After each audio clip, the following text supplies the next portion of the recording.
हाँ जी, स्वागत है आप लोगों का एक नए वीडियो में। तो जैसे कि आपसे प्रॉमिस किया था लास्ट टाइम कि हम आपको एक ITR फाइल 1 फाइलिंग की कंप्लीट वीडियो देंगे, जिसको देख के आप खुद अपनी ITR फाइल कर पाएंगे। तो अगर आप एक सैलरीड क्लास हैं और आप अपनी ITR खुद फाइल करना चाहते हैं तो ये वीडियो देखने के बाद आप खुद अपनी ITR फाइल कर पाएंगे। तो चलिए इस वीडियो को शुरू करते हैं। Let's get started. तो इससे पहले कि मैं आपको प्रैक्टिकली ITR 1 फाइल करके दिखाऊं, सबसे पहले हम ये समझते हैं कि इनकम टैक्स रिटर्न होता क्या है, इसके क्या क्या बेनिफिट्स हैं फाइलिंग के, अगर आप नहीं फाइल करते हैं या लेट फाइल करते हैं तो क्या पेनल्टीज और डिसएडवांटेजेस हैं इनकम टैक्स रिटर्न के। सबसे पहला सवाल कि इनकम टैक्स रिटर्न होता क्या है। तो जैसे कि आपको इनकम टैक्स रिटर्न नाम से ही बता रहा है कि इसके अंदर टैक्स पेयर की डिटेल्स जाती हैं कि उसने पूरे साल के अंदर टोटल कितनी इनकम अर्न करी, उसके ऊपर उसकी क्या टैक्स लायबिलिटी थी। इनकम टैक्स रिटर्न एक कंप्लीट फाइनेंशियल ईयर के लिए फाइल किया जाता है और ये जो पीरियड होता है ये अप्रैल से लेकर मार्च तक का होता है। तो जो अभी आप इनकम टैक्स की रिटर्न की फाइलिंग करेंगे that will be from April 2022 to March 2023 और जो इसकी लास्ट डेट है वो है 31 जुलाई 2023 विदाउट एनी लेट फीस। और अगर आप लेट रिटर्न फाइल करते हैं तो आप 31 दिसंबर 2023 तक फाइल कर सकते हैं विद इंटरेस्ट एंड पेनल्टीज, जो कि हम लेटर ऑन इस वीडियो में डिस्कशन करेंगे। इनकम टैक्स डिपार्टमेंट ने टोटल 7 फॉर्म प्रिस्क्राइब करे हैं फ्रॉम ITR 1 टू ITR 7 और हर टैक्स पेयर को अपनी इनकम और अपने स्टेटस के हिसाब से फॉर्म को सिलेक्ट करके अपनी ITR फाइल करनी होती है। अब हम ये डिस्कस कर लेते हैं कि ITR फाइल करना किसके लिए कंपलसरी है। तो देखिए, ITR फाइल करना compulsory selected class of individuals के लिए है, बट ऐसा नहीं है कि जिनके ऊपर कंपलसरी नहीं है वो नहीं फाइल कर सकते। अगर आप एक पर्सन है जो 2 लाख रुपए, 1.5 लाख रुपए, 2.5 लाख रुपए की इनकम भी अर्न करते हैं तो भी आप ITR फाइल कर सकते हैं। इनकम टैक्स लॉ किसी को भी रोकता नहीं है ITR फाइल करने के लिए कि भाई आपके पास इनकम होगी तो ही आप ITR फाइल करोगे, ऐसा कुछ नहीं है। बट हाँ, उन्होंने ये बोला है कि ITR कोई भी फाइल कर सकता है, but some class of categories है जिनको मैंडेटरी है अगर आप उस कैटेगरी में फॉल करते हैं। तो सबसे पहला क्या कैटेगरी है कि आपकी बेसिक इनकम जो है वो बेसिक एग्जाम्पशन लिमिट से ज्यादा है। बेसिक एग्जाम्पशन लिमिट क्या डिफाइन की गई है इनकम टैक्स में, वो है 2.5 लाख रुपए, जहां पे इनकम टैक्स निल होता है। तो अगर आप पूरे साल में 2.5 लाख या उससे कम कमाते हैं तो आपको ITR फाइल नहीं करना, बट अगर आप उससे ज्यादा कमाते हैं then you have to file your income tax return. दूसरा जो पॉइंट है कि अगर आप एक इंडिविजुअल हैं और आप सेट होल्ड करते हैं आउटसाइड इंडिया या आपकी आउटसाइड इंडिया से कोई इनकम अर्न हो रही है, तो अगर ऐसा कुछ है तो आपको इनकम टैक्स रिटर्न फाइल करना मैंडेटरी है। थर्ड, अगर आपका TDS या TCS कटा हुआ है, जैसे आप जॉब करते हैं, आप प्रोफेशनल है, आपने कहीं पर सर्विसेज दी और उन्होंने आपका TDS काट लिया, तो अगर आपको उसका रिफंड क्लेम करना है तो आपको रिटर्न फाइल करना पड़ेगा, तभी जाके आपको रिफंड मिलेगा। फोर्थ, अगर आप कोई बिजनेस पर्सन है और आप बिजनेस रन करते हैं, मान लीजिए आपको लॉस हो गया एक फाइनेंशियल ईयर के अंदर और अगर आप वो लॉस को कैरी फॉरवर्ड करना चाहते हैं तो उसके लिए आपको टाइमली रिटर्न फाइल करना पड़ेगा। अगर आप टाइमली रिटर्न फाइल नहीं करेंगे तो वो लॉस कैरी फॉरवर्ड नहीं होगा और अल्टीमेटली वो लैप्स हो जाएगा। तो अगर आपको फ्यूचर में प्रॉफिट होगा तो फिर आप उससे एडजस्ट नहीं कर पाएंगे।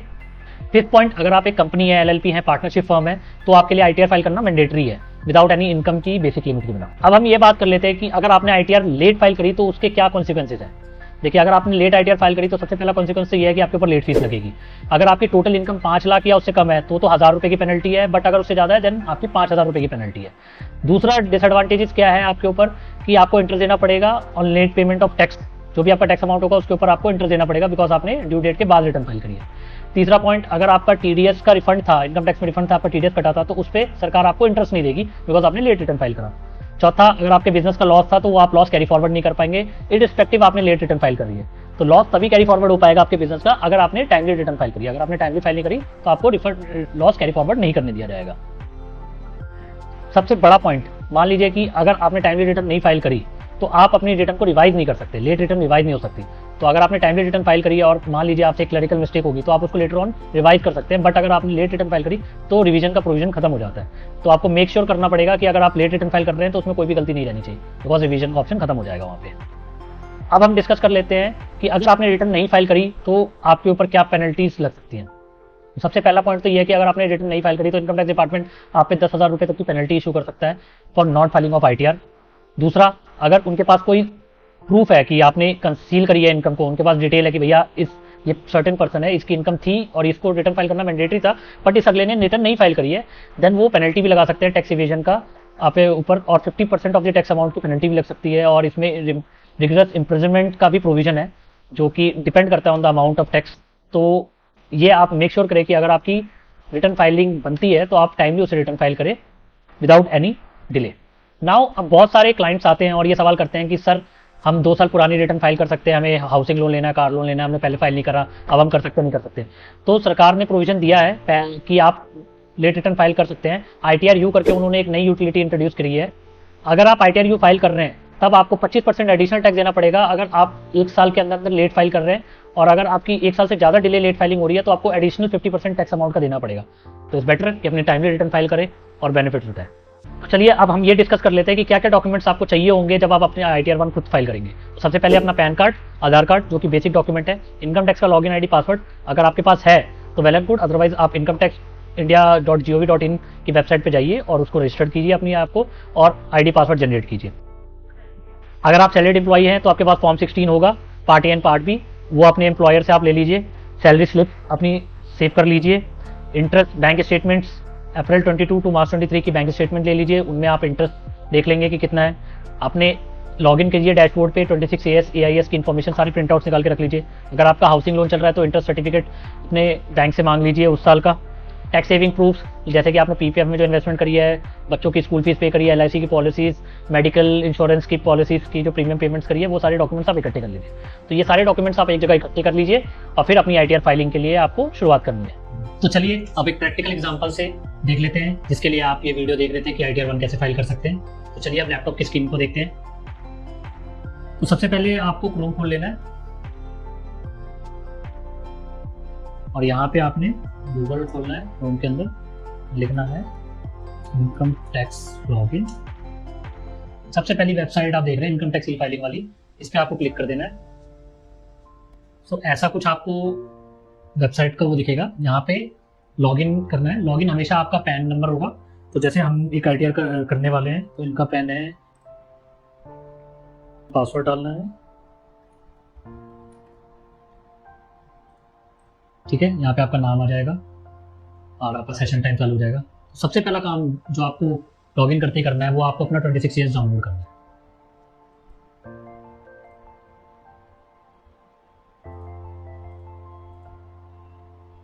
असेसमेंट ईयर आप कर रहे हैं 23-24, बिकॉज इनकम टैक्स में असेसमेंट ईयर हमेशा आगे का होता है। HTML आपको व्यू करना है, व्यू पे क्लिक कर एंड ये सारी डिटेल्स आ जाएगी। तो ये 26AS एक्सपोर्ट एज PDF करके अपने डेस्कटॉप पे सेव कर लेना है।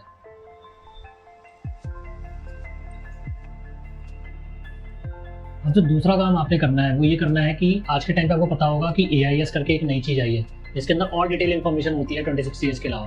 तो आपको वो भी डाउनलोड कर लेना है ताकि कोई भी चीज़ आपसे ITR में मिस ना हो। तो आपको सर्विसेज में आना है। सर्विसेज में एनुअल इन्फॉर्मेशन सिस्टम आ रहा है, ये आपको प्रॉम्प्ट करेगा नई विंडो पे AIS का पोर्टल लॉन्च हो जाएगा। ये आपने क्लिक किया, जैसे two tabs coming, tax information system and AIS, financial year 22-23 है। तो यहाँ पे आपको सेम इन्फॉर्मेशन जो 26AS में आ रही है वो तो आएगी, प्लस कुछ एडिशनल इन्फॉर्मेशन होगी तो वो भी आ जाएगी। इनके सेविंग बैंक से इंटरेस्ट है, प्लस इनका डिपॉजिट्स पे इंटरेस्ट है, ये इनकी पर्टिकुलर डिटेल्स है। ये आप डाउनलोड पे क्लिक करेंगे, ये प्रॉम्प्ट करेगा एंड इसको आप डाउनलोड कर देंगे, ये यहाँ सेव हो जाएगा। नाउ TIS के साथ ही आप AIS भी डाउनलोड करेंगे। AIS थोड़ा और डिटेल्ड फॉर्म में इन्फॉर्मेशन होता है। तो जैसे कि आपने इंटरेस्ट वाला पोर्शन पहले देखा, ये TDS TCS का था, ये SFT इन्फॉर्मेशन है। SFT इन्फॉर्मेशन एक सर्टेन क्लास ऑफ जो टैक्स पेयर्स हैं वो फाइलिंग करते हैं, जैसे कि बैंक्स हो गए, तो वो जो फाइलिंग करते हैं उनकी डिटेल्स यहाँ पे आती है। ये रेप्लिकेट हो सकता है इन्फॉर्मेशन, तो आप देख सकते हो उसको।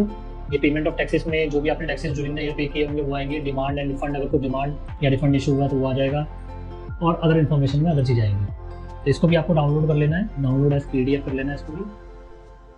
Now same will be down.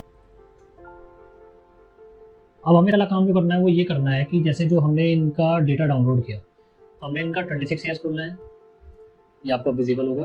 Plus जो इनका AIS है वो भी खोल लेंगे। AIS का पासवर्ड जो हमेशा होता है वो होता है पैन और date of birth without space, और ये हमेशा छोटे में लिखा जाता है। ये इसका AIS है एंड जो नेक्स्ट हमें ओपन करना है वो इसका TIS ओपन करना है। TIS और AIS का पासवर्ड हमेशा सेम होता है। तो इसको भी हम पैन नंबर लिखेंगे छोटे में विदाउट कैप्स और date of birth without space. देखिए ये भी ओपन हो गया। अब जो हमें सबसे पहले काम करना है वो ये देखना है कि तीनों के अंदर जो इन्फॉर्मेशन है वो सेम है। तो सबसे पहले आपको इन तीनों के अंदर जो इन्फॉर्मेशन आ रही है उनको क्रॉस चेक करना है कि सारी इन्फॉर्मेशन आपस में मैच हो रही है नहीं हो रही है। ऐसा हो सकता है कि आपके 26AS में इन्फॉर्मेशन कम हो, AIS और TIS में ज़्यादा इन्फॉर्मेशन हो, वो ओके है, बट ऐसा नहीं होना चाहिए कि डुप्लीकेसी हो रही है या इन्फॉर्मेशन रॉन्गली फैच कर रहा है AIS और TIS। ठीक है, तो जैसे आपने ये देखा कि इनके कैनरा बैंक में इनको सीनियर सिटीजन सेविंग स्कीम के अंदर इनको इंटरेस्ट आया है 19,000 का। सेम इनके AIS में रिफ्लेक्शन आ रही होगी, वो हमें देखना है। हाँ जी, तो सेम इन्फॉर्मेशन आ रही है 19,000 की। तो हम एक एक्सेल कर लेते हैं। तो 26 ईयर्स में मेरी कितनी आ रही थी, 19,029। AIS में भी सेम वैल्यू आ रही थी जो मैंने आपको करके दिखाया, एंड TIS में भी सेम आ रही थी।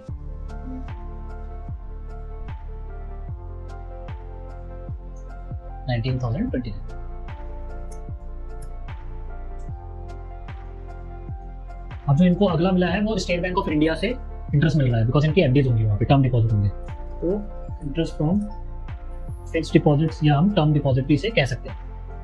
तो इनको कितना आ रहा है, 54,966। एंड AIS में अगर आप फैच करेंगे तो AIS में भी सेम आ रहा है 966। एंड TIS में अगर आप फैच करेंगे तो इंटरेस्ट फ्रॉम डिपॉजिट में यहाँ देख रहे हैं 54,966 यहाँ पे भी आ रहा है। तो अभी तक आपको कोई डिफरेंस देखने को नहीं मिला है। थर्ड जो उनकी इनकम 26 ईयर्स में रिफ्लेक्ट हो रही है, उनको पेंशन आती है 192 pension to income from salary और पेंशन इनकम। इनके पास फॉर्म 16 नहीं है, बिकॉज सब कुछ यही रिफ्लेक्ट हो रहा है, तो हम यहीं से कर रहे हैं। हम फॉर्म 16 हमारे पास नहीं है, बट मैं आपको एक फॉर्म 16 का स्क्रीनशॉट लगा दूंगा, जिसमें मैं आपको बता भी दूंगा कि अगर आप फॉर्म 16 अगर देखते हैं तो आपको वो वैल्यू मैच करनी है, बिकॉज फॉर्म 16 और इसकी वैल्यू सेम होती है हमेशा। तो यहाँ पे जो इनको आया पेंशन वो आया 428,782। एंड 26 ईयर्स के अलावा AIS में अगर आप देखेंगे तो सेम इनको यहाँ पे भी सेम फिगर है 428,782। एंड TIS में करेंगे तो उसमें भी है 428,782। अब इसके अलावा और क्या इनकम हो सकती है, इनके सेविंग बैंक में कुछ इनकम होगी। तो 26 ईयर्स के अंदर तो सेविंग बैंक की डिटेल्स आती नहीं है, बाकी आप 26 ईयर्स पूरा देख रहे हैं, नीचे कुछ भी नहीं है। ठीक है, अब हम AIS में देख लेते हैं। तो AIS में हमने सारी चीजें कंसीडर करी नहीं करी, वो पहले हम चेक कर लेते हैं। तो हमने सैलरी इनकम उनकी ले ली है, जो पेंशन इनकम है, डिपॉजिट इनकम भी हमने ले ली है 54,966, और सीनियर सिटीजन सेविंग स्कीम से जो उनकी इंटरेस्ट इनकम थी वो भी ले लिया। नाउ उनका सेविंग बैंक का इंटरेस्ट भी यहाँ पे फैच हो रहा है, तो आप उनकी पासबुक से इसको क्रॉस वेरीफाई भी कर सकते हैं। तो हमने ऑलरेडी क्रॉस वेरीफाई किया हुआ है, तो यही अमाउंट है, तो हम डायरेक्टली लिख देते हैं इनके सेविंग बैंक से हमको इनकम आ रही है। उसमें सबसे पहले है कैनरा बैंक, जिससे उनको आया 5405, बिकॉज 26 ईयर्स में तो आ नहीं रहा था। स्टेट बैंक के सेविंग में आया है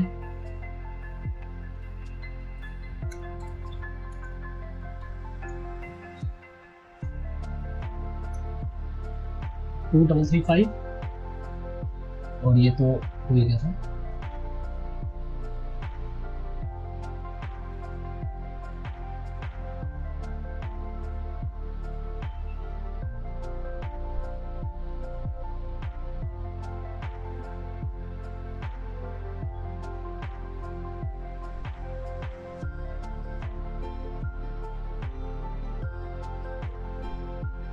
और ये एक और टर्म डिपॉजिट है जिनका उनका TDS नहीं कट रहा है कैनरा बैंक में, क्योंकि यहाँ पे तो जो फिक्स डिपॉजिट का आया था वो SBI बैंक का आया था।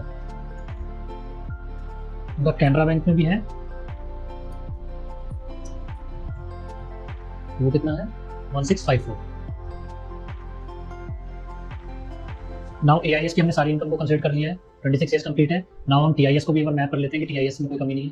तो हमने ऑलरेडी सैलरी इनकम ले ली, सेविंग बैंक इनकम ले ली, डिपॉजिट इनकम ले ली, डिपॉजिट में भी हमने 19 और वो ले लिया। तो अब हमने ये सारी इनकम कंसीडर कर ली है, तो हम इसका टोटल लगा लेते हैं। टोटल इनकम जैसे कि आप देख पा रहे हैं कि 26 ईयर्स के अकॉर्डिंग 5,02,000 है, बट AIS में 5,12,000 है, और जो मेनली डिफरेंस है वो सेविंग बैंक का इंटरेस्ट का है, प्लस एक डिपॉजिट जो कैनरा बैंक में है वो रिफ्लेक्ट नहीं की गई है 26 ईयर्स में, बिकॉज उस पर TDS डिडक्शन नहीं हुआ। अगर TDS डिडक्शन हुआ होता तो डेफिनेटली उसमें भी वो रिफ्लेक्ट करती, बिकॉज 10,000 के ऊपर जब अगर आपका इंटरेस्ट इनकम होती है FD से, तभी आपका TDS डिडक्शन होता है। तो ये ऑल डिटेल्स हमारी तैयार होगी, अब हम ITR फाइल कर सकते हैं। ऑलरेडी आप देखेंगे यहाँ पे ऑप्शन आ रहा है file your income tax return for assessment date 23-24 current year, और हम ऑनलाइन मोड से कर रहे हैं विदाउट सॉफ्टवेयर, तो हम यहाँ पे करेंगे और कंटिन्यू पे क्लिक कर देंगे। तो यहाँ पे अगर कोई हमने ऑलरेडी रिटर्न फाइल करी होती, मतलब रिटर्न भरी होती और फाइल नहीं करी होती, ड्राफ्ट होता तो यहाँ दिख जाता, तो हम वहाँ से भी शुरू कर सकते थे। क्योंकि हम फ्रेश फाइलिंग कर रहे हैं तो हम फ्रेश फाइलिंग करेंगे इसकी। सो एप्लीकेबल एक इंडिविजुअल है, जैसे कि मैंने आपको बताया।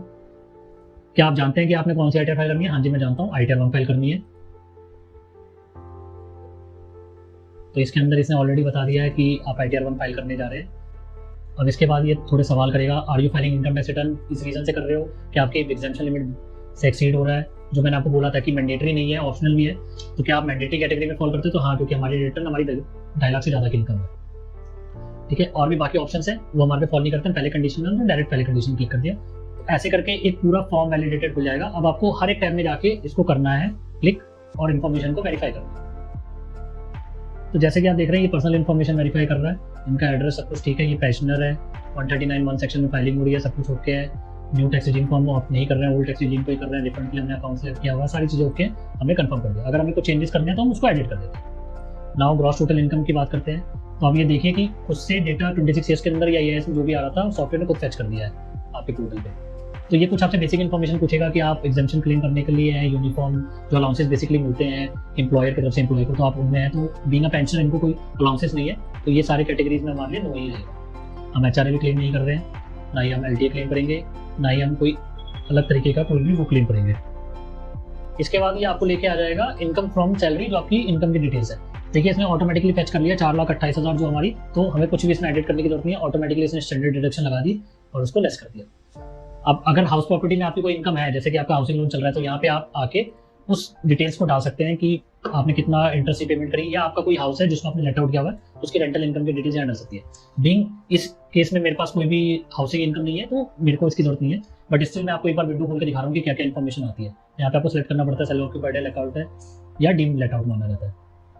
अदर सोर्स में आपकी income from post office deposits और वो सारे आएंगे, जैसे कि इसने ऑलरेडी फैच कर लिया है 35,000 रुपये। दिस इज आई बिलीव जो आपकी पोस्ट ऑफिस और उसकी डिटेल्स हैं, इसने आधा अधूरा फैच किया है, प्री फिल्ड किया है इसने 26 ईयर्स और IAS से, बट हमें इसे बढ़ाना पड़ेगा बिकॉज हमारी इनकम जो है वो ज़्यादा है। 75,649 senior citizen saving scheme, bank और पोस्ट ऑफिस, ये सारी इनकम हमारी यहाँ पे आ गई। जैसे कि तो सिर्फ डिपॉजिट्स का इन्होंने ऐड किया, तो बाकी का जैसे मेरे को सेविंग का इंटरेस्ट ऐड करना है, तो उसके लिए मेरे को यहाँ पे यस क्लिक करना पड़ेगा। मेरे को यहाँ पे करना पड़ेगा यस। मेरी सेविंग बैंक से भी इनकम है, सेविंग बैंक से मेरी इनकम कितनी है 7740, ये मेरी डिपॉजिट्स इनकम होगी। इनकम टैक्स के रिफंड पे मेरा कोई इंटरेस्ट नहीं था, वो मैंने नोट किया हुआ है। अदर देन और कोई PF का कोई इंटरेस्ट ऐसा कुछ नहीं है, ये सारी चीज़ें मेरी ऑटोमेटिकली नो है। अगर आपकी कोई भी इनकम है ऐसे कोई, तो आपको यहाँ पे यस करना है। तो ये इनके टोटल इनकम आ गई, और कोई एग्जाम इनकम है तो यहाँ ऐड हो जाएगी। हमारे केस में नहीं है तो हम इसलिए ऐड नहीं कर रहे। अब बात कर लेते हैं डिडक्शंस की।